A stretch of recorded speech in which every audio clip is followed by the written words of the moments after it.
नमस्कार, मैं ज्योतिष शास्त्री रमेश चौबे उपस्थित हूं आपके समक्ष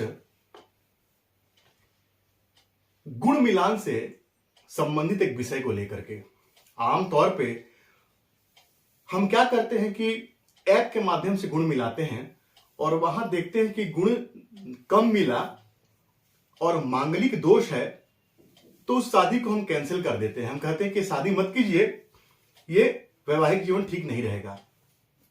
लेकिन सिर्फ एक नजर में डिसीजन लेने के बाद में यदि आपने ऐसा कर दिया तो कई बार आपके हाथ से अच्छे रिश्ते निकल जाते हैं। जैसा कि ये एक कुंडली मेरे पास आया था और ये ऑलरेडी पहले किसी ने देख के इसको रिजेक्ट कर दिया था और कह दिया था कि गुण का मिलान कम हो रहा है, ये विवाह नहीं हो सकता है। लेकिन जब ये मेरे पास आए तो मैंने इनको कुंडली मिला करके दिया। जैसे कि मान लीजिए कि ये मिलान है, ये कितना अंक होना चाहिए सबका वो लिखा हुआ है, जैसे वर्ण का 1, वस्य का 2, ऐसे करके नाड़ी के 8 तक। अब ये जो गुण हमने मिला दिया तो ऐप पे जब ये गुण मिलाया जाएगा तो कितना आएगा, तो यहां जोड़ लीजिए, यहां पे 5 और ये 5, 5, 10 और 3, 13, 14, 15, यानी कि 15.5 गुण। 19 गुण मिलना चाहिए, 18 गुण कम से कम मिलना चाहिए। तो ये शादी कैंसिल, ये शादी नहीं होगी। लेकिन मैंने इस कुंडली में ये 15 नहीं बल्कि मैंने 30 गुण मिला के इनको दिया। अब आप समझिए कि कैसे आपको देखना है कि गुण कैसे मिलाना है और कब।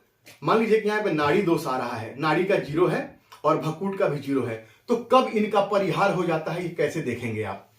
आइए मैं आपको दिखाता हूं इस कुंडली के माध्यम से। और ये लड़के का कुंडली है, लग्न कुंडली है, नवांश कुंडली। ये लड़की का लग्न कुंडली है, नवांश कुंडली। लड़का का मंगल कुंडली में 10वें भाव बैठा है और चंद्र कुंडली से अगले भाव में, यानी कि लग्न और चंद्र कहीं से भी लड़का मांगलिक नहीं है।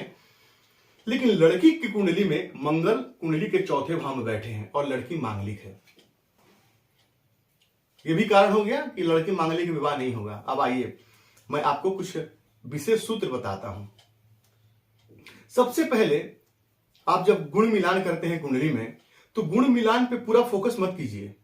गुण मिलान को आप ज्यादा से ज्यादा 30% या 40% दीजिए। इसके बाद बाकी कुंडली के और भी तो चीजें देखने के लिए, जैसे कि पंचम भाव, सप्तम भाव है, सप्तमेश है, सप्तम पे पड़ने वाले ग्रहों की दृष्टि इत्यादि इत्यादि चर्चा करूंगा विषय में मैं विशेष रूप से। तो सबसे पहले हमने क्या किया, तो यहां पे गुण मिला दिया और गुण मिलाने के बाद क्या किया कि 15 गुण आया, हमने बोल दिया कि विवाह नहीं होगा। अब आइए कुछ चीज बताता हूं मैं आपको। लड़की का जो भकूट यहां पे मिलान में लड़का लड़की का ये 0 आ रहा है और नाड़ी भी 0 आ रहा है। तो भकूट मिलान में एक बिंदु है कि लड़का और लड़की के राशियों के स्वामी यदि एक होते हैं तो भकूट का जो दोष है वो समाप्त हो जाता है। अब लड़के की राशि क्या है, तो मेष राशि है। लड़के की राशि क्या है, मेष। और लड़की की राशि क्या है, तो लड़की की राशि यहां पे है वृश्चिक, यानी कि ये वृश्चिक राशि है। तो 1 और 8 का भकूट यहां पे, यानी षडाष्टक 6, 8 का भकूट यहां पे जो है मिल गया। तो ऐप में दिखा देगा कि 0। लेकिन अब यहां समझिए, मेष राशि के स्वामी कौन होते हैं, मंगल। और वृश्चिक राशि के स्वामी कौन होते हैं, मंगल।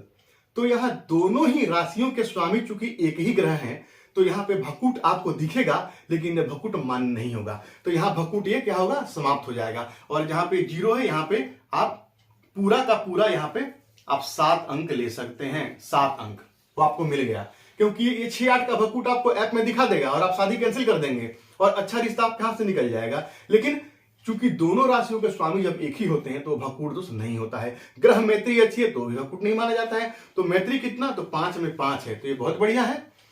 अब नाड़ी कितना, तो 0, नाड़ी दोष भी है यहां पे। लेकिन लड़की के जो जन्म के नक्षत्र है वो कौन सा है, लड़की के है नक्षत्र अनुराधा और लड़का का है भरणी।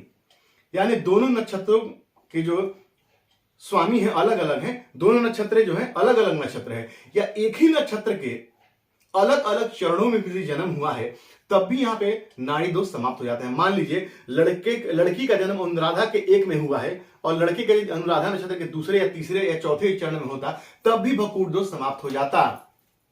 लेकिन यहां पे तो नक्षत्र ही बिल्कुल अलग अलग है।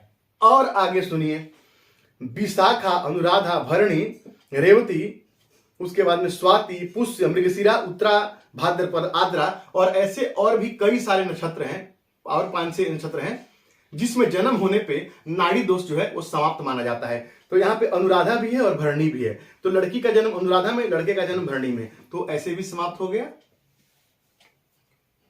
तो प्रथम दृष्टया हमको देखने में आएगा कि नाड़ी दोष है, लेकिन ऐप से मिलाएंगे तब। लेकिन मैंने आपको 2 परिहार उसका बता दिया, भ्रकुट शुद्ध है हो गया, मैत्री शुद्ध हो गया और ये जो दोष है वो भी समाप्त हो गया। तो कितना अंक दे देंगे इसको? 8।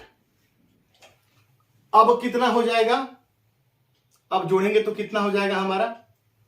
अब 15 और यहां पे आप जोड़िए तो 30 हो जाएगा आप, यानी कि 30.5 गुण मिलते हैं यहां पे।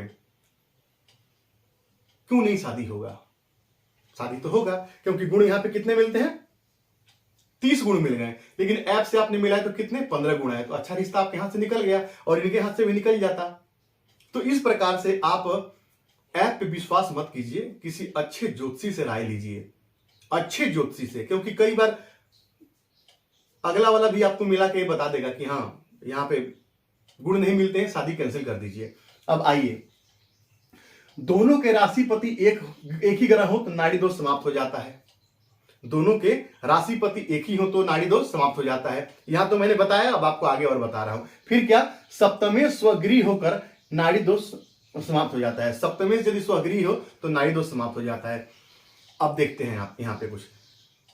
पहला क्या था कि दोनों राशिपति एक ही हो तो नाड़ी दोष समाप्त, तो दोनों के राशियों के स्वामी एक ही हैं, इनके भी राशि के स्वामी मंगल, उनके भी राशि के स्वामी मंगल है, वृश्चिक और मेष के, तो नाड़ी दोष समाप्त हो जाता है। और कलत्र यानी कि दाम्पत्य सुख के लिए नवांश कुंडली को हम विशेष देखते हैं।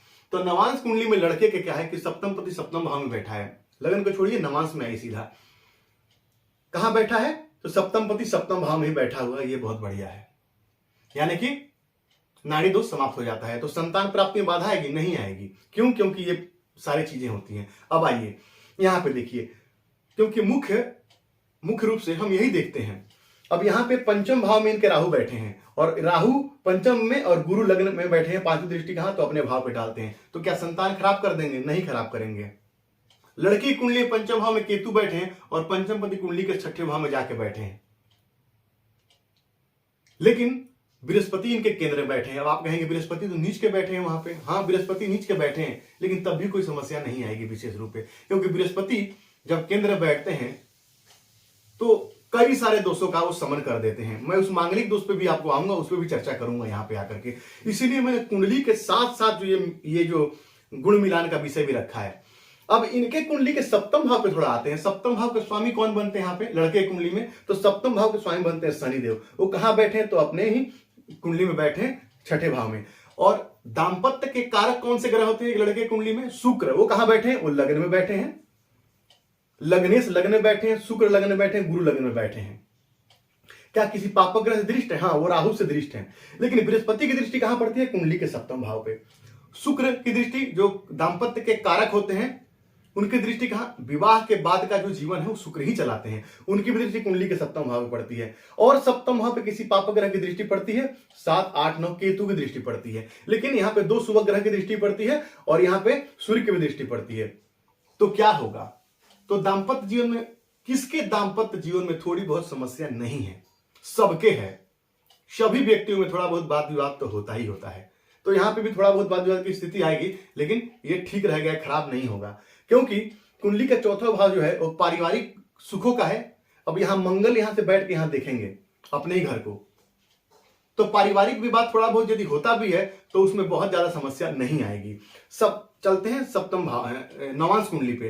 तो नवांश कुंडली के सप्तम भाव पे यहाँ पे शुक्र बैठे हैं और सप्तम भाव एक तरफ चंद्रमा बैठे, एक तरफ बृहस्पति और बुध, 2 शुभ ग्रह बैठे। तो सप्तम भाव शुभ कर्तरी दोष में है। शुभ कर्तरी दोष में क्यों? क्योंकि सप्तम भाव के दोनों तरफ शुभ ग्रह बैठे, तो सप्तम भाव शुभ कर्तरी दोष में है।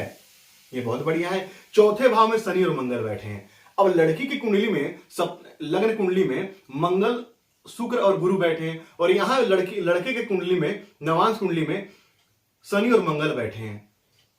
तो थोड़ी बहुत पारिवारिक समस्या होगी, लेकिन विवाह टूटेगा नहीं। यहां परेशान होने की आवश्यकता नहीं है, क्योंकि सप्तम भाव में निसंदेह पापग्रह बैठे हैं और सप्तम चतुर्थ भाव में पापग्रह बैठे हैं चौथे भाव में, और चौथे भाव का स्वामी चंद्रमा कुंडली के षष्ठ भाव में बैठा है। थोड़ी बहुत समस्या दे सकता है क्योंकि राहु की दृष्टि है, लेकिन विवाह टूटेगा नहीं। क्यों? क्योंकि सप्तम भाव शुभ कर्तरी दोष में और सप्तम पति सप्तम भाव में ही बैठे हैं, मंगल से दृष्ट होकर बैठे हैं, फिर भी ये बहुत अच्छा है। अब लड़की कुंडली में चलते हैं हम।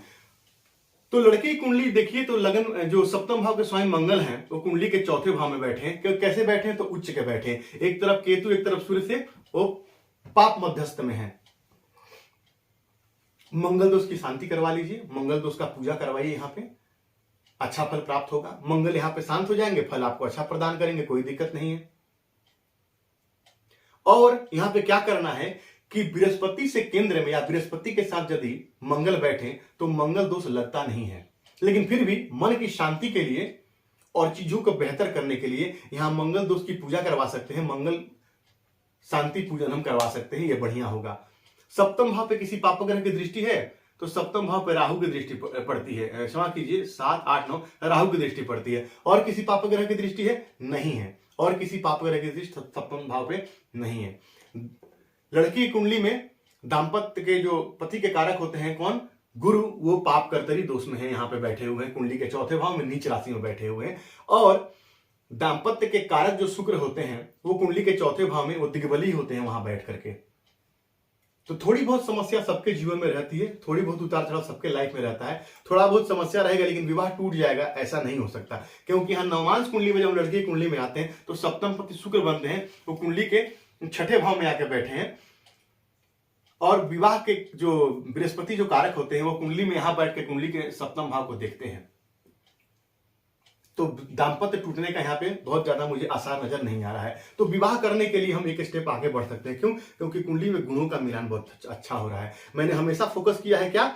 मैत्री मिलान पे, इस मैत्री मिलान पे। तो मैत्री 5 में 5 है, यानी कि दोनों में जो एक मित्रता होगी वो अच्छी होगी।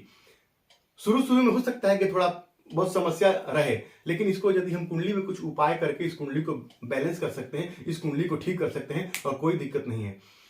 यदि हम इतना डीपली अध्ययन यदि करने लगे जाकर के अंदर में, कुंडली के अंदर में, तब तो किसी की शादी होगी ही नहीं। क्यों? क्योंकि सबके कुंडली में थोड़ी बहुत समस्या रहती ही रहती है। उसको इंसान को थोड़ा बहुत भगवान की आराधना करके और उसको हम ठीक कर सकते हैं, इसमें कोई असुविधा नहीं है। तो मैंने इस कुंडली के लिए हाँ बोला है, विवाह करने के लिए हाँ बोला है। आप भी देखिए, आपको भी ऐसा लगता है कि हाँ मैं सही हूं तो कमेंट में बता सकते हैं, गलत हूं तब भी आप कमेंट में बता सकते हैं। तो इस प्रकार से कुंडली का मिलान आप कीजिए सही तरीके से, तब जाकर के सही मैच मेकिंग आपका बैठेगा और आपका वैवाहिक जीवन अच्छा रहेगा। तो यकीन है आज का विषय आपके समझ में आया होगा। तो यदि आपको मेरी बातें अच्छी लगती है तो मेरे चैनल को लाइक सब्सक्राइब कीजिए, बेल आइकन को ऑन कीजिए, ताकि जब भी कोई नया वीडियो मैं अपलोड करूं उसका नोटिफिकेशन आपको तुरंत मिल जाए। तो आपका दिन मंगल कामना के साथ आज के लिए इतना ही। नमस्कार।